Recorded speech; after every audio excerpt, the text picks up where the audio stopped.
Hi, everybody, and welcome back to another episode of Conversations on Addiction, presented by DreamLife Recovery.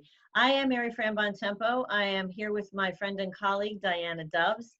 Diana and I are two moms who have had different experiences with addiction. I am the mom of a recovering addict, and Diana walked that walk herself. So in our conversations with one another, we realized that we had an awful lot to say that could possibly be helpful to other families struggling with this and trying to figure out how to get through it and how to deal with and support both themselves and the addict. So Diana, thanks for joining me again.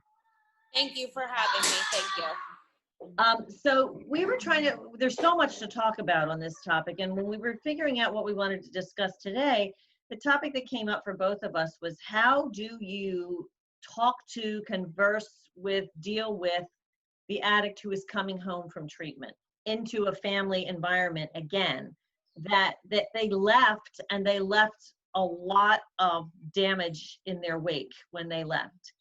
And now they're coming back and everybody has to figure out what to do.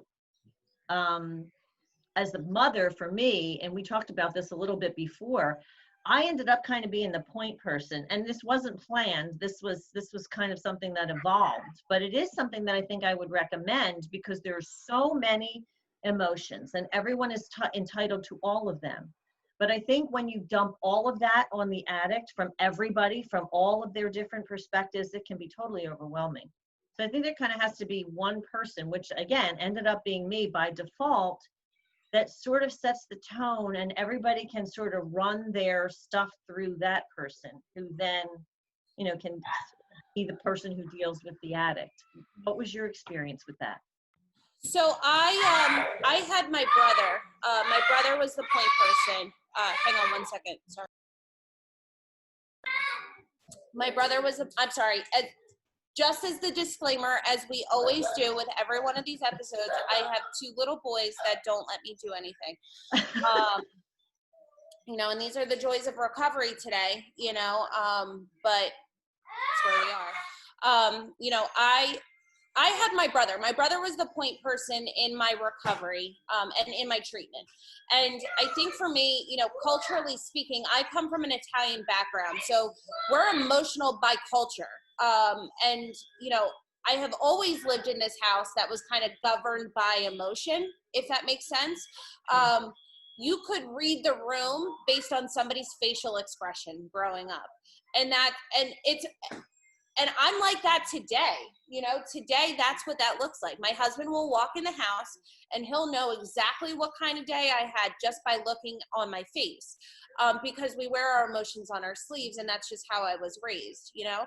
When I was through this whole addiction process and through this treatment process, my brother was the one who could emotionally detach. So he became the point person. But when I came out of treatment, I think, that kind of changed, and everybody kind of had to maneuver the way they needed to maneuver. When I was growing up, my father was the one who made the rules, and we were the one who abided by them.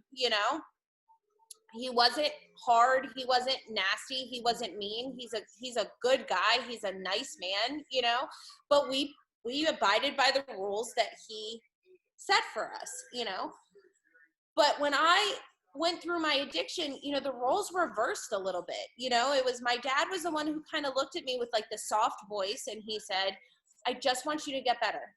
However that looks, whatever you need to do, you just need to get better.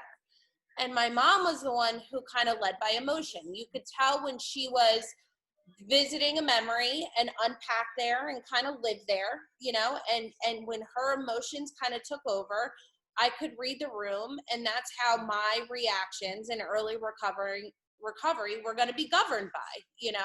I was going to manage how I reacted to something based on how somebody else was feeling. Yeah, wow, I never thought of it that way, but it makes perfect sense, because I think, every addict is faced with the right square in the face with the realization of what they left behind, which was a lot of damage. And when they come back into that environment, they can see it on people's faces. They can hear it. They experience it out of the haze of drugs, and they see what they did. And that's got to be really hard. I mean, from the perspective of somebody coming and trying to navigate sobriety when you realize that you've really messed these people up. Yeah, I mean, I think that, you know, today I know that, you know, somebody else's reaction is not my responsibility. You know, I can't control how somebody else is going to act. I can't control somebody else's perception of an emotion. I can't control those things. I can only control how I act. But I think that when we come into early sobriety, I think that we, you know, the perception is that we just don't care about all the stuff that we did. You know, we don't care about all the wreckage and the things that we've done, but we're bringing to light all of those things, and now we're sober. Do you know what I mean? Now we have feelings, now we have emotions, now we have a conscience, we have all of those things. You know, to this day, sometimes I lay in bed and I try to fall asleep and I'm thinking about things I did 10 years ago, you know, and those things just pop up and I forget.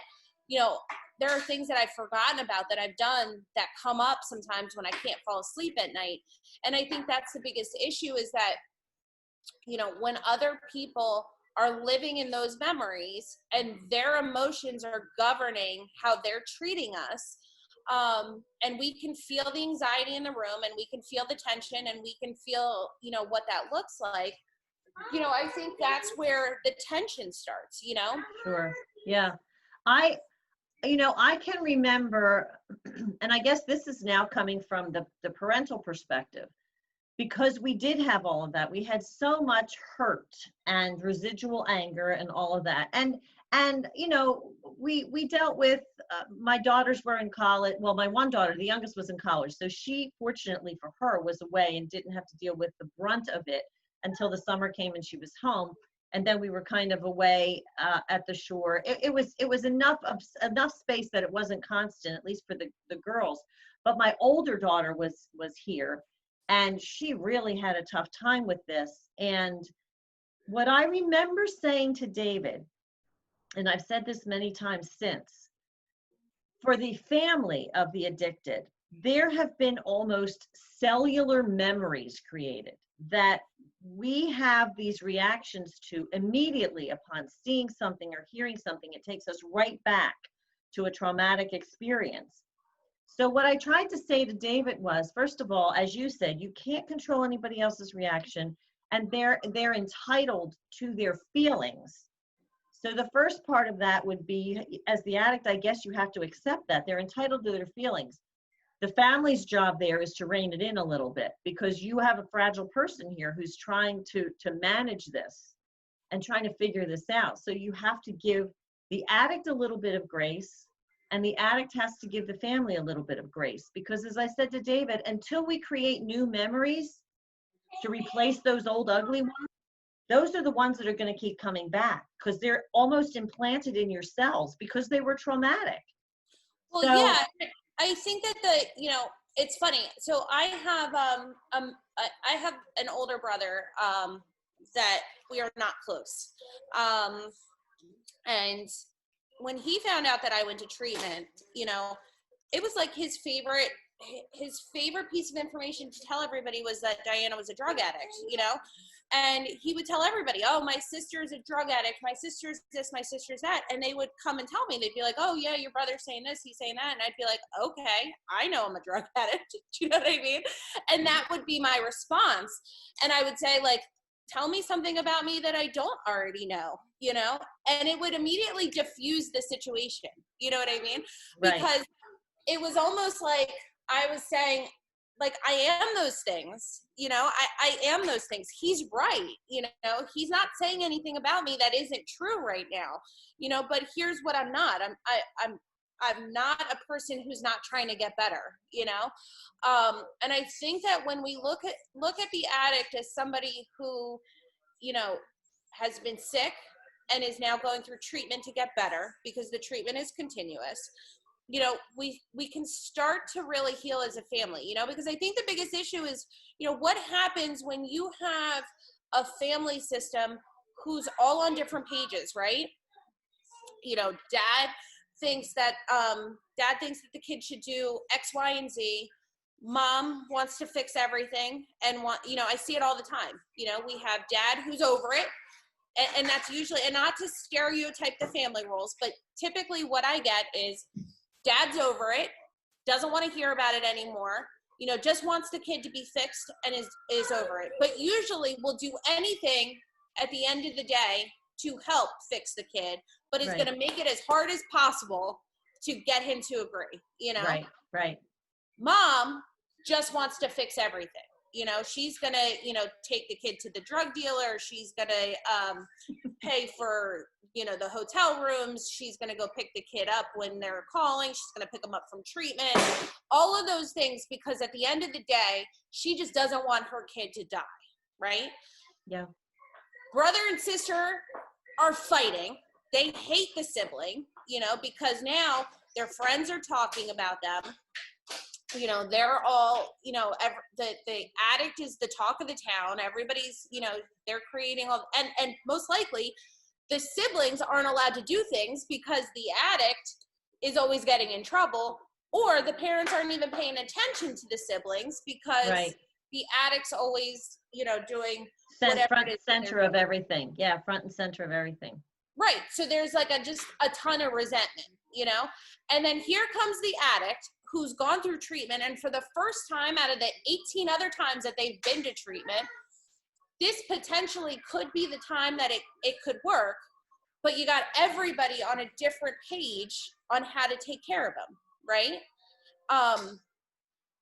I think the biggest thing is in that situation is that at that point, that person is better off being removed from the family situation and having to figure it out on their own, right?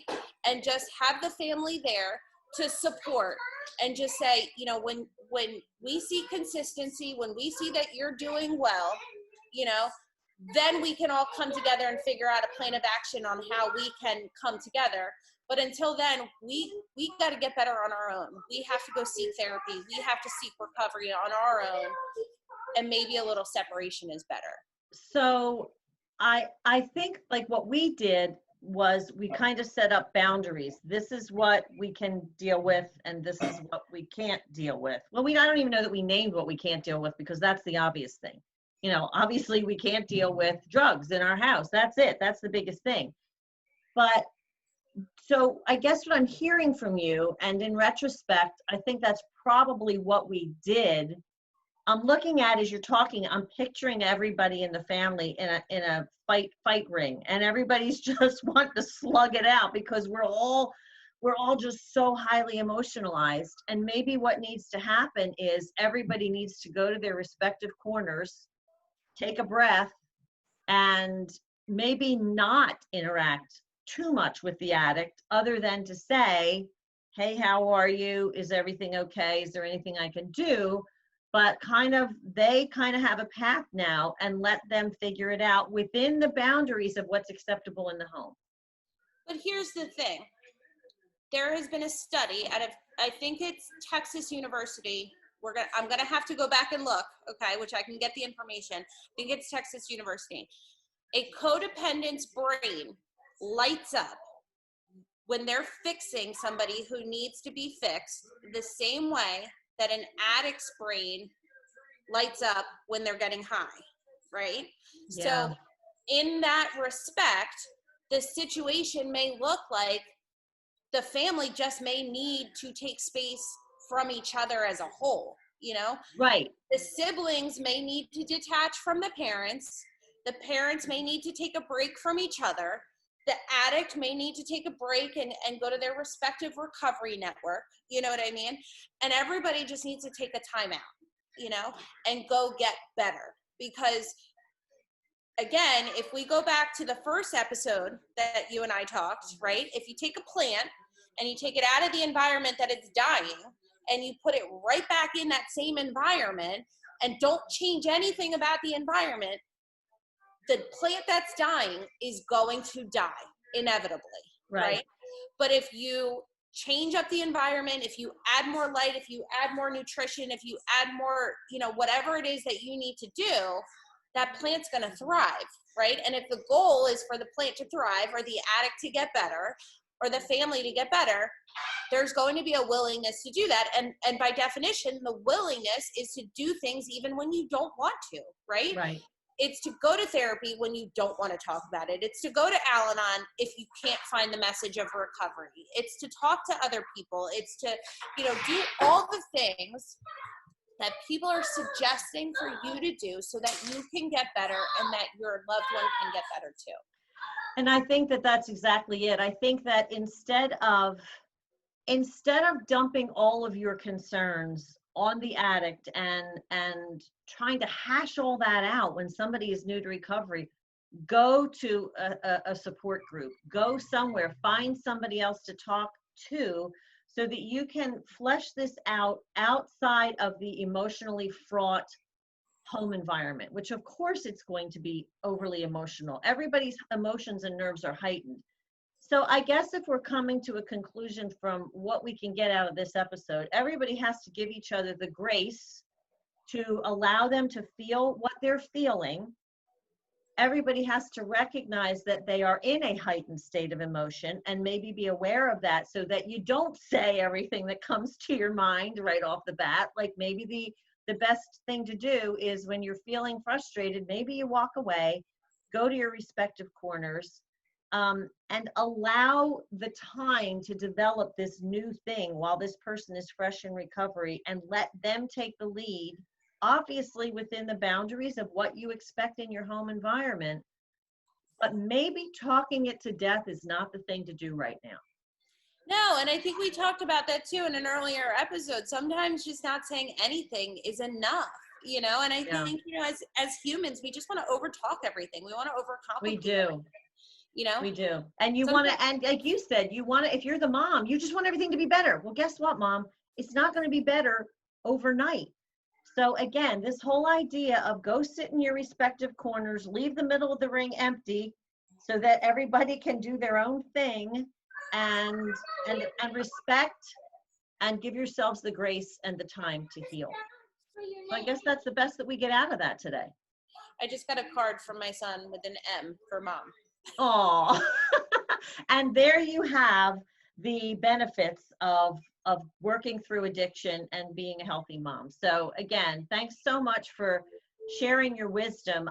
Even though I'm so far away from this in terms of a number of years, David's been sober for 8 years, over 8 years now. I find new insights from talking to you, and I hope that we can share those with other families and help them through this journey, because I didn't have this when David was in addiction, in active addiction, and I know you didn't have the resources that you are aware of and that you have now. So thank you again, and please tell everybody where they can find you, because if you are struggling or someone you know is struggling and you just need somebody to talk to, this is your lady right here, Diana. So you can call me too, but call her first. You can find me. I think my phone number is going to be on here, up or down, 609-851-2499. I work for DreamLife Recovery Center, who graciously supports us in doing these projects. That is my son. He is going to take over any conversation if anybody calls me. So call or text, and I will be available for you. Okay. Thank you so much for joining us, everyone. We are learning as much as we hope you are through these conversations. So please join us next time for the next episode of Conversations on Addiction, presented by DreamLife Recovery. Have a good day, everyone. Bye.